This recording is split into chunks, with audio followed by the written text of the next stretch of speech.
bueno, pues soy hijo de Dios, soy esposo, soy papá, soy pastor pues me encanta adorar a Dios y predicar de Jesús. En pocas palabras eso es lo que soy. Este, tengo entendido de que, pues, creciste en el Evangelio. Sí, así es. Desde que nací mis papás eran cristianos. De hecho, a muy corta edad, tal vez tendría yo 2 años, mis papás ya comenzaban a pastorear una iglesia. Tengo recuerdos muy vagos, como hasta los 4 o 5 años. Estuvieron tal vez pastoreando como por 3 años y luego ya de ahí su labor fue como copastores en otra iglesia. Pero sí, desde chiquito estoy en los caminos de Dios, aprendiendo de Dios, aunque en realidad no me convertí un poco más tarde. ¿Cómo, cómo fue tu infancia en un lugar cristiano? Fíjate que, pues obviamente en los hogares cristianos tenemos una vida muy, muy bonita, el temor a Dios. Aunque yo experimenté algo medio feo ahí en mi infancia, cuando mis papás pastoreaban la primera iglesia, sufrí una violación. Fíjate, te voy a contar un poquito la historia.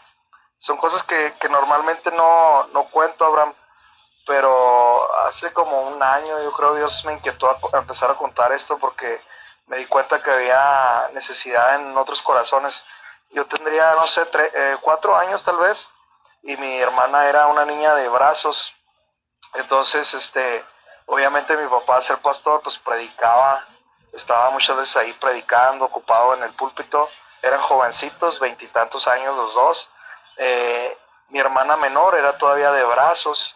Mi mamá pues la amamantaba, a veces la cargaba, y había un chavo que me tomaba del cuello y me llevaba con mi mamá, y le decía a ese chavo a mi mamá, le decía: Kiko quiere ir al baño. Y entonces pues mi mamá con la niña en los brazos a veces le daba la confianza a este chavo, y esta persona me llevaba al baño y ahí abusaba sexualmente de mí. Eso fue algo que marcó mi infancia. Te puedo decir que hasta hace un tiempo comprendí por qué cuando yo era niño y hasta la adolescencia era una persona muy cohibida. Me daba mucho temor hablar con las personas, me daba temor a veces acercarme con las personas. Tengo un recuerdo, por ejemplo, de primaria, como a los 5 o 6 años, estando en primero de primaria. Yo fui con mi maestra y le dije: maestra, ¿me deja ir al baño? Y la maestra me dijo una sola vez no, y ese no era como una barrera que me imposibilitaba. Y al... No tuve otra opción, me oriné en mi banca del salón, porque era tímido, estaba retraído. Eso me había afectado, obviamente, emocionalmente y en mi corazón. Gracias a Dios, pues, después Dios me alcanzó, me salvó a temprana edad, y poco a poco fue cambiando eso en mi vida, y pues gracias a Dios también sanó mi corazón, Abraham. Muy difícil todo eso, ¿no? ¿Y cómo fue que llegaste a Cristo? Sabes que de temprana edad tenía mucho miedo, era muy miedoso. Tal vez como muchos a esa edad, ¿verdad? Muchos niños tenemos temor. Y recuerdo por las noches tenía miedo. Y mi papá siempre ha sido una persona muy, no sé qué palabra utilizar, muy ruda. Una noche fui a tocar la puerta del cuarto de mis papás y les dije que quería dormir con ellos. Mi papá me dijo que no. ¿Por qué? Me dijo: ¿por qué quieres dormir con nosotros? Y yo le dije: porque tengo mucho miedo. Entonces mi papá me dijo: pero ¿por qué tienes miedo? Yo le dije: no sé, nada más sé que tengo miedo. Y entonces mi papá me invita a reflexionar. Me dijo: yo sé que eres inteligente y dime por favor por qué tienes miedo. Entonces yo comencé a pensar a qué le tenía miedo, y como cualquier niño, pues a lo mejor son cosas tontas, ¿verdad? Te vas a reír, pero yo decía: pues es que le tengo miedo al coco, le tengo miedo tengo miedo también a un terremoto, por ejemplo, que haya un terremoto y se caiga la casa. pero también tengo miedo, no sé, que entre un ladrón y nos mate. Entonces comencé yo a reflexionar y dije, bueno, si tengo miedo al coco porque me come, tengo miedo al terremoto porque me mata, tengo miedo al ladrón porque me mata. Entonces caí a la conclusión que lo que yo tenía miedo era la muerte. Y entonces yo le dije a mi papá, tengo miedo a morirme. Y mi papá, sí, yo tendría, eso te digo desde muy chiquito, me dijo, si tú tienes temor es porque no has conocido el amor de Dios, porque el amor de Dios echa fuera el temor. Y eso se quedó marcado en mi corazón desde muy pequeño, y a los 9 años de edad, un día estando en una reunión de matrimonios, fíjate, yo no sé por qué yo llegué a esa reunión, creo que me colé o me salí de donde estaban cuidando a los niños. El predicador, cuando estaba administrando los matrimonios, se me quedó viendo y me habló y me dijo, ¿tú qué quieres de Dios? Y yo tenía tiempo pidiéndole a Dios que me salvara, esa era mi petición, porque aunque tenía tiempo en la iglesia y oraba y a veces sentía la presencia de Dios, en realidad en mí había una incertidumbre si yo moría, ¿a dónde iba a ir?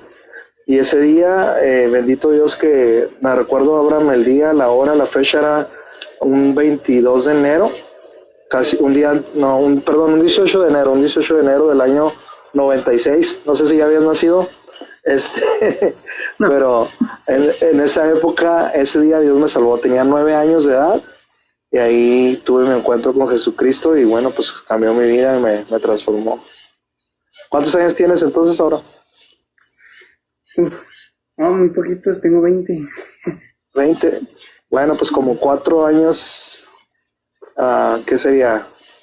Naciste entonces en el 2000. 9. En el ¿2000 qué, perdón? 99. Ajá. Bueno, pues 3 años antes de que tú nacieras. A ver, Así es. ¿Y cómo fue tu primera prédica?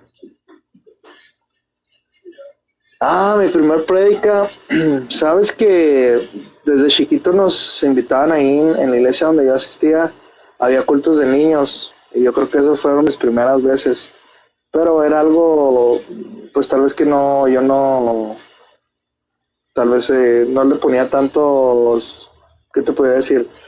Pues era una experiencia de niños, ¿no? Para mí no era todavía lo formal en mi ministerio ni nada. Ya después de grande, yo creo que en mi iglesia fue como a los 17 años, pero la más presente que yo tengo es la primera vez que yo prediqué fuera de mi iglesia. Había compartido ya en mi iglesia algunas veces, y la primera vez que me invitan a predicar fuera de la iglesia, yo recuerdo que iba bien nervioso, ¿verdad? Como yo creo cualquiera le pasa. Me habían invitado a una iglesia pues que siempre ha sido pues respetada, ¿no?, en la ciudad. En esos tiempos tenía muchos jóvenes, me invitaron, me recuerdo, a Casa del Rey, y cuando yo llegué allí, para empezar, quiero decirte que no llevaba ni una nota, porque no, fíjate cómo estuvo. De hecho, yo he hecho ya predicaciones y hacía notas, pero en esa ocasión yo escribía algo y como que decía, no, es que este no es el mensaje, entonces lo agarraba y lo hacía así bolita, ¿no? Y luego empezaba a escribir otra idea y no me gustaba y lo aventaba. Lo que sí es que yo recuerdo mucho que esa semana oré mucho y yo le pedí a Dios, úsame, y bueno, el asunto es de que tenía un pasaje que Dios había puesto en mi corazón, y en realidad como 2 o 3 palabras, no sé, no era un bosquejo, eso eran unas, no sé, unas ideas, ¿no?, del pasaje. El asunto es que cuando yo llego ahí a esa iglesia, me recuerdo mucho que hubo un testimonio, benditos testimonios, de esos que duran horas. Pusieron a una chava a testificar, y esta chava había sido satánica. Entonces habló de su testimonio, del satanismo, pero imagínate que duró casi 1 hora hablando del diablo.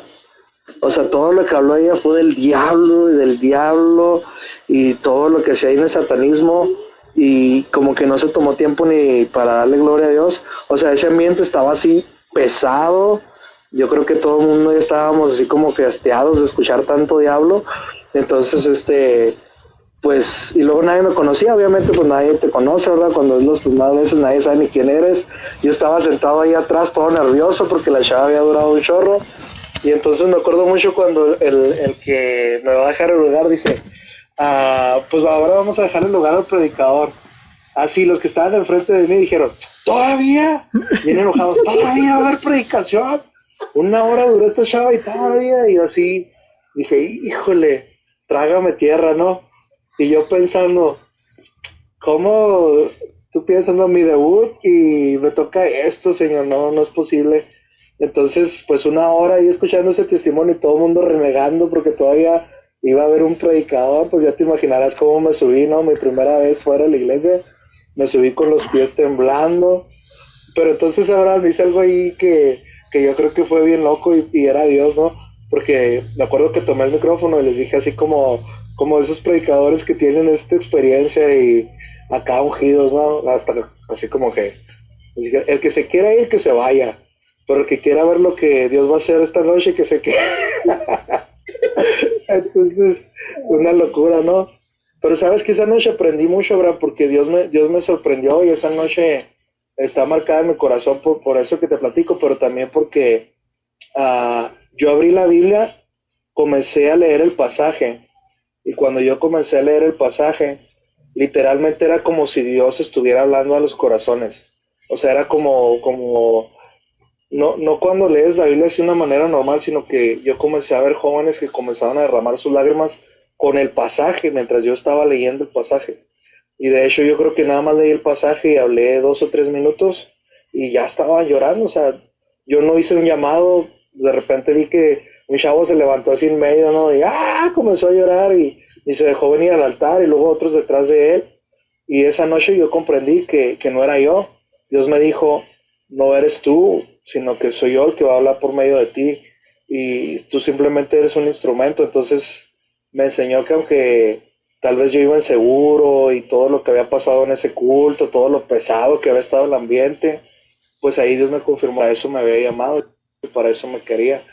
Nunca más me ha vuelto a pasar, nunca más en mi vida, solamente esa vez que haya leído un pasaje que Dios se haya quebrantado corazones, pero pues fue una experiencia que me marcó obviamente. Una experiencia, sí, experiencias que te marcan. Uno va esperando poco, pero Dios tiene otros planes, ¿no? Para nosotros. Ah, ¿Dónde te gustaría predicar? Sabes que siempre he tenido el anhelo de predicar en algún campamento juvenil. Y te voy a decir por qué. No solo hay gente que dice, no, pues porque hay muchas personas, no. Sino realmente es porque en los campamentos fue una bendición para mí en mi juventud.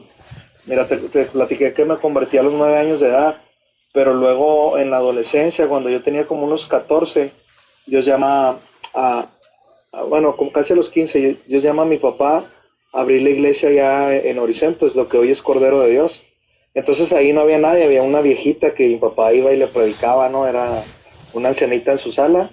Y después de yo tener mis compas en la iglesia, convivir con ellos y pasarme la chida en la iglesia, pues venía acá a la sala de la hermanita, ¿no? Y luego mi papá tocaba la guitarra así todo desafinadillo y yo me aburría un montón, entonces me salía de la reunión y me iba al parque. Y así estuve durante un verano y me fui enfriando, estaba en la prepa, pero me recuerdo que llegué una vez fue en Tinajas, fíjate que Dios usó ese campamento en varios aspectos en mi vida, a los 15 años, a casi 16, estando ahí en un retiro en Tinajas, Dios me restauró. Y luego pasó el tiempo y como a los 19 años, me recuerdo mucho en una prédica del pastor Luis Alba, ahí mismo en Tinajas, el Espíritu Santo me bautizó. Él estaba predicando, me acuerdo mucho, yo tenía años pidiendo por el bautismo del Espíritu Santo y en una prédica de Luis Alba en Tinajas, ahí el Espíritu Santo llegó y me llenó. Y luego un año después conocí a este cuate Israel Barreto, y era Israel Barreto, y cuando él predica la última noche del campamento en Tinajas, él predica de la gloria de Dios, y ahí Dios me marca, me llama al ministerio esa noche, tuve un éxtasis así en la presencia de Dios, y yo me miraba predicando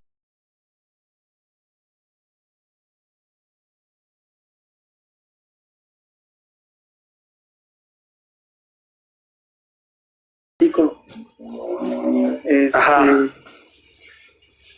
El Daniel, el diablo mentiroso.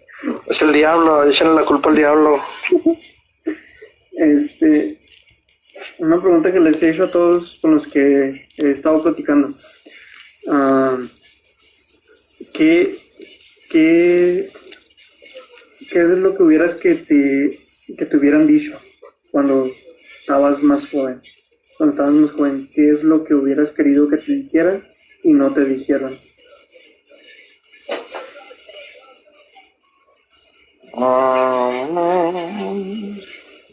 Pues creo que en general tuve buenos consejos, fíjate. Una vez recibí uno muy bueno y lo recibí a tiempo, creo. Creo que me lo dieron a tiempo. Estaba muy frustrado por cosas. Yo siempre he dicho, yo creo más cuando tú tienes una palabra de Dios que en los sueños. Para mí creo en los sueños, creo que Dios nos da la capacidad de soñar y construir cosas, pero debemos de centrarnos siempre en la voluntad de Dios y perseguir esa voluntad y ese propósito con el cual Dios nos llama. Entonces cuando tú tienes una palabra de Dios, pues a veces el cumplimiento tarda, Abraham, y tarda mucho, ¿no? Digamos que yo creo que todo hombre de Dios te dirá que no ha vivido sus mejores días, o al menos eso creemos, que nos falta mucho por ver de lo que Dios nos ha dicho. Pero en una ocasión sí estaba muy frustrado, la neta, estaba así capa caída, ¿no? Y le mandé un mensaje a un amigo y le dije, es que Dios me ha dicho un montón de cosas y me ha prometido muchas cosas y yo no miro nada.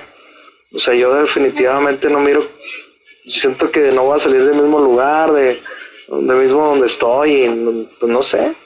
Y me dio un consejo muy sabio y yo quisiera pasarlo. Él me dijo, desenfócate de la promesa y enfócate en quien te lo prometió.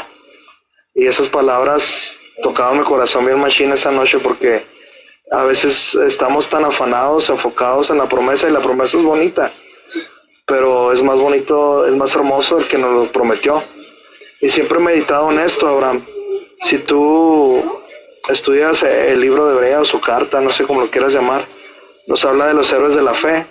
Dice que por la fe muchos taparon bocas de leones, conquistaron ciudades, por la fe hicieron un montón de cosas extraordinarias.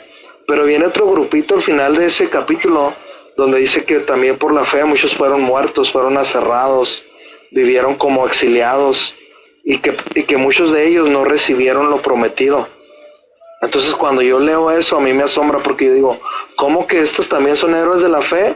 Y siendo héroes de la fe no reciben lo prometido. Y en un tiempo yo tenía una lucha con Dios con eso. Le decía, ¿cómo puedes tú tener fe y no recibir la promesa? Porque Hebreos dice que muchos no recibieron lo prometido. Entonces como que entras en un conflicto, ¿no? Y dices, ¿cómo? Entonces Dios es mentiroso, o Dios no va a cumplir, o qué onda. Y te voy a dar un ejemplo con lo que yo llegué a la conclusión. Es que no hay ninguna promesa, Abraham, que Dios nos pueda dar que se compare con lo que nosotros habremos de vivir en su presencia. Es decir, por ejemplo, si a ti alguien te prometiera, no sé, regalarte un carro del año, ¿verdad? Y al final aparentemente no cumple, no te lo regala, pero después de tiempo te regala un Lamborghini, yo te preguntaría, digamos que él te dijo, te voy a dar ¿qué te gusta? Un Honda Civic 2021, te lo voy a regalar, pero pasó el tiempo y no te lo regaló, y pasaron circunstancias en tu vida y al final recibiste un Lamborghini. Entonces, ¿cumplió o no cumplió?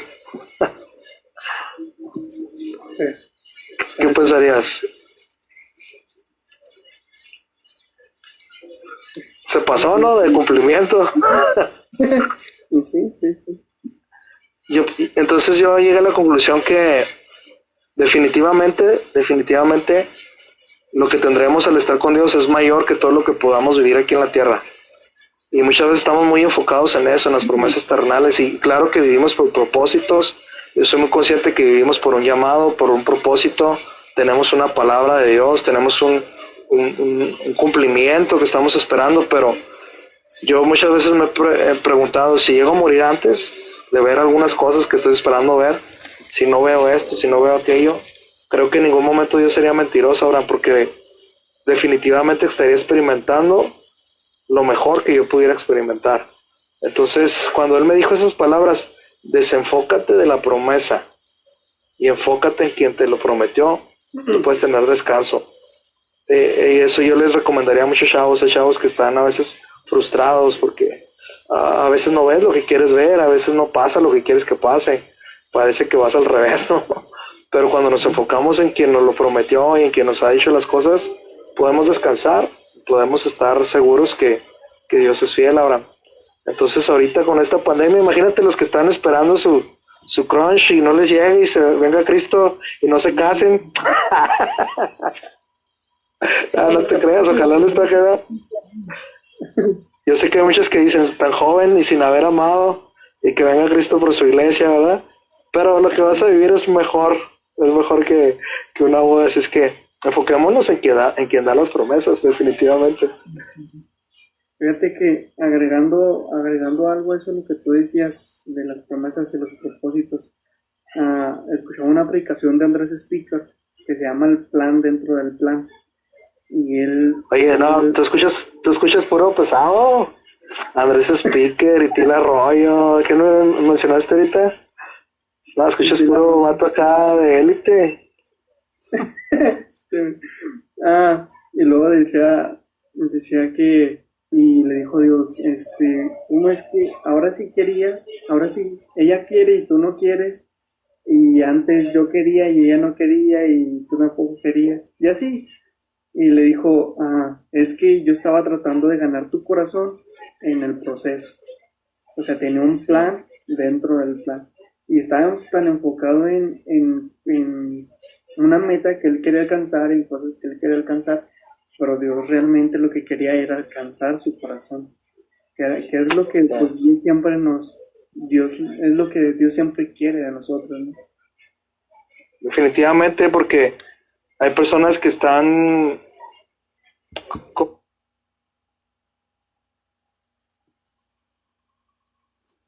te diré? Hay personas que llegan a la tierra prometida con el corazón equivocado. Uh-huh. Hay personas así. Ahora, si tú ves a un Moisés no entró a la tierra prometida. Y yo siempre he dicho, Moisés intercedió por gente, por los mismos que no lo dejaron entrar. Es decir, si tú te pones a pensar, cuando Dios quería destruir al pueblo, dijo, quítate de en medio y los voy a quitar de ti, o sea, te voy a dar un pueblo mejor que este. Y Moisés le dice, no, Señor, ¿qué van a decir la gente de ti? No hagas eso, no los mates. Y Dios le dijo a Moisés, te voy a dar un pueblo mejor que este. Y Moisés intercedió.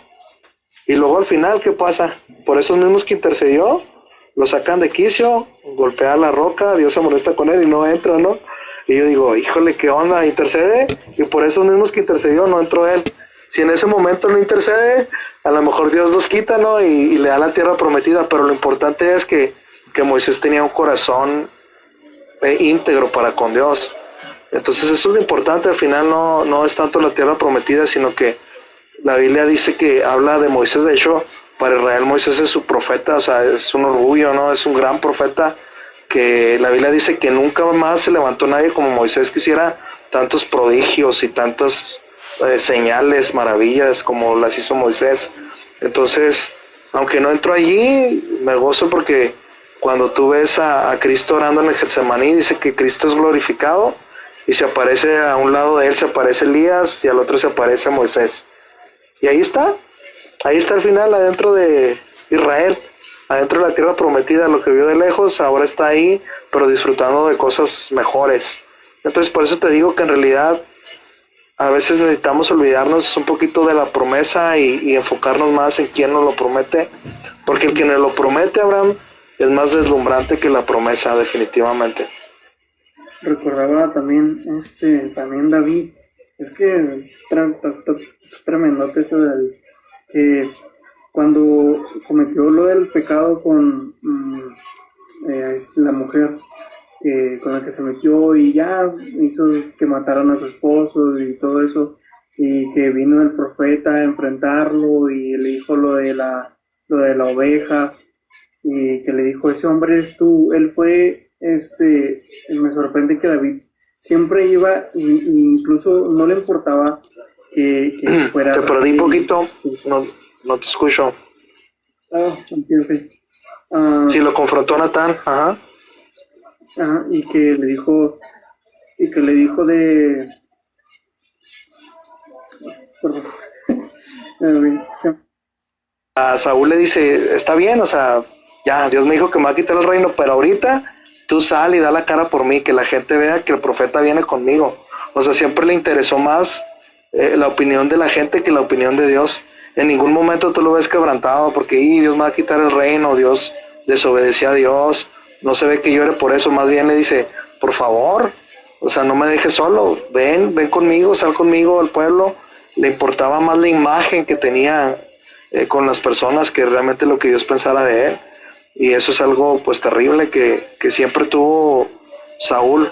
Le importaba más su imagen que realmente lo que Dios pensara de él. Y en este caso de David, bueno, pues yo siempre he dicho, David tardó casi un año para arrepentirse, porque si tú lees, pues todo lo que hizo, ¿verdad? Con Betsabé, y luego manda a matar a Urias, y el profeta vino hasta que su hijo había nacido. O sea, quiere decir que desde que concibió pasó casi un año. O sea, David no se arrepintió en ese año. Nos habla la Biblia nos deja enseñanzas de que aún el hombre que era conforme al corazón de Dios, fíjate lo que pudo hacer, y un corazón así, pero en el momento que Dios le habla se vuelve a Dios con todo su corazón, y es otra experiencia que hice, ¿verdad? Cuando David censa al pueblo y Dios se molesta. Y algo interesante ahí también de esa enseñanza, Abraham, es que algunos comentaristas dicen que ¿por qué? O sea, ¿qué de malo tuvo que David censar al pueblo? Pero en realidad censar al pueblo era como el orgullo de muchos reyes. Tengo tanta gente, como ahora tengo tantos miembros, tengo tantos líderes en mi iglesia, y eso es mi fortaleza. Y eso le molestó a Dios, o sea, que él supiera que no era por la gente, era que Dios estaba con él. Y otra vez David reconoce y prefiere ser juzgado por Dios antes que por la gente, porque si definitivamente la gente es más ruda, la gente suele ser más cruel que Dios. Dios es amplio en misericordia. Sí. Bueno, Kiko, pues gracias por este tiempo, gracias por estos consejos, por compartirnos parte de ti, parte de tu vida. Había muchas No, al contrario, gracias a ti. Está padre. La otra vez vi la entrevista que le hiciste al Pato, estuvo muy chido, estuvo bien pedacito, me gustó mucho. Ojalá Sí. que algo se pueda quedar en algún corazón, y pues gracias por la invitación, Abraham. Que Dios te bendiga. Sí, Kiko.